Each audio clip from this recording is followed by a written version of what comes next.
I'm Tiger Height, and I'm here to make AEW Dynamite and Pro Wrestling Majestic again. I didn't hate the show. I actually liked a lot of it. Now, was there unnecessary filler? Was there a lot of dumbass shit? You're damn right there was. But were there things where I believed they were going to fuck up, but they didn't? And there was some stuff that was good? Oh, absolutely. Just one of those sleeper shows that I did not expect, and I am so glad for it. Let's talk about our first match, which was Blackpool Combat Club and Hook Orange Cassidy. I like this opener. I thought it was fun. They gave it time. It was dynamic.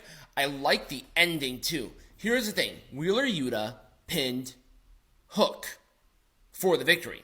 Not Orange Cassidy, but Hook. They protected the two that are definitely in the pay-per-view, and now they started a new rivalry between Hook and Wheeler. Now, do I like Wheeler? No. Do I like Hook? Sure. But do I think this rivalry might be a good thing? Yeah. I can see some potential in it. Here's the thing about Tiger Hype, people. I am unbiased to the unbiased content. If something is bad, I'll tell you it's bad. If something is good, I'll tell you it's good. If there's something constructively about this match that was good, I told you. It gets an Orange Cassidy thumbs up. Not because of the irony of Orange Cassidy being there, but I think they maybe needed a little more smack in the head as it relates to this is where we're going towards the future. Moxley gave a promo that wasn't great, but I did like the ending of this match, and overall, they gave a lot of shine to, I think, the younger talent that definitely deserve it. So that's why it gets that Orange Cassidy thumbs up rating. There was no graphic for this. Why was there no graphic for this? Swerve, Strickland, and Hangman Page's segment, where they cannot touch each other until Full Gear, or else they will both be suspended for the rest of the year. Oh my god, this was good. I liked Hangman Page's shit. I think his timing was well. His like the fluidity within his vocal and his body movements, his body language was incredibly great, and Swerve just matched it perfectly. The crowd reacted well. There was a lot of great stuff here, and they still did not touch each other. This was done good. I was so happy with it. And this was by far, by a country mile, Hangman Page's best promo. It gets a full thumbs up. I just can't believe there was no graphic for it. And here's the thing. I'm not going to shit on this match. Red Velvet, Skye Blue, the winner will go on to the TBS Championship match at Full Gear. I had little expectation. And I'm sorry, I hate being mean, but Red Velvet and Skye Blue have a certain reputation, especially given my show. But these two actually had a fun match.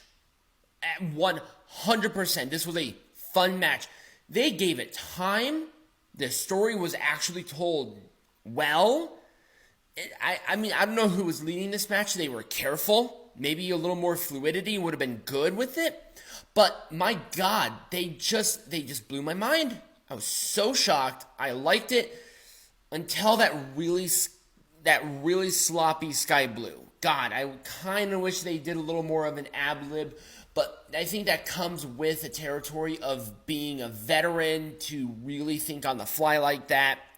But you know what? These two did good for what they did, and I'm going to give it a full thumbs up. I'm going to give them all the credit in the world. They had a fun, dynamic, interesting match, and that's all that I can ask right now.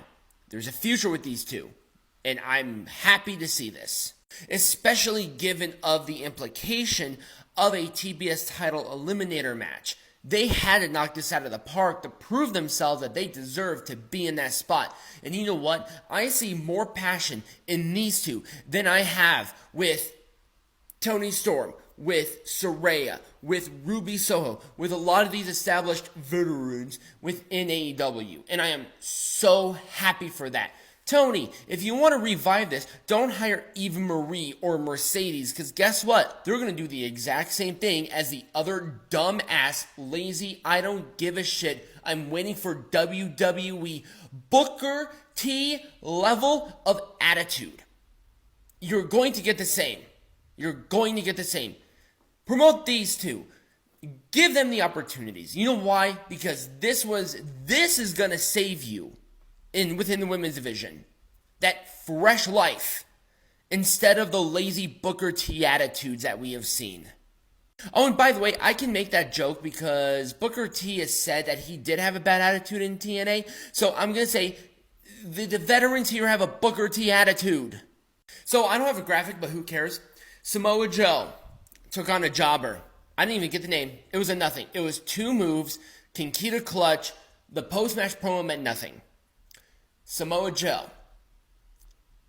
Tony Khan, you have probably one of the more over heels in your company. Taking a secondary champion and having it have some sort of meaning and really putting it on television where at the very least 800,000 people watch it on a weekly basis on Wednesday. You take the title off of him, you put him in a match with a jobber, and then he cuts the promo that we heard last week. I mean, you already killed Ring of Honor. The coffin is in the grave. Might as well set that grave on fire. Thumbs down. Fuck you. You know what? Not even a full 2 thumbs down and a double fuck you. Maybe I'll do a little Daniel Garcia fucking again. Because this shit actually annoyed me. Am I the only one who thinks that Samoa Joe actually means less now? You have Penta El Miedo and Komander taking on the Young Bucks. Why not Ray? Where is Ray Phoenix? Is he hurt? Does he have visa issues? What's going on? The Young Bucks. This is the first match that we have seen them on Dynamite in a minute. They don't feel like EVPs anymore. Oh wait, they're not. It was a fun match. I like the ending with the Young Bucks actually doing heel tactics. Low blows, BTE triggers. I'm digging it. I actually like that part. And I'm really hoping we're actually going to push the Bucks to be heels. I want them to beat the Golden Jets or whatever the fuck they're called. Make them full heels. That'd be great. That's what I want. It was a fun match. Full thumbs up. The Guns beat 2 jobbers for the win. It was a literal nothing burger. It was a double thumbs down and a double fuck you with Daniel Garcia. Wait. I'm trying to think of the anti-Semitic thing because Juice Robinson was out there, but I really can't. Because I'm not anti-Semitic or racist like Tony Khan or Juice Robinson are, so I'm not going to lower myself to their level. So there you go. And in our main event, in the sponsored street fight here, we have Golden Jets, Golden Lovers, Paul White, Can Barely Move, taking on Don Callis family / Mogul Embassy. I think they actually did the Paul White thing okay, given his physical circumstances. He took actually a very good bump with a scoop slam off of a platform onto a car and down to the floor. And after that, he was out of the match. So they actually did that part of Paul White fairly well. They got themselves out of the hard place in the wall.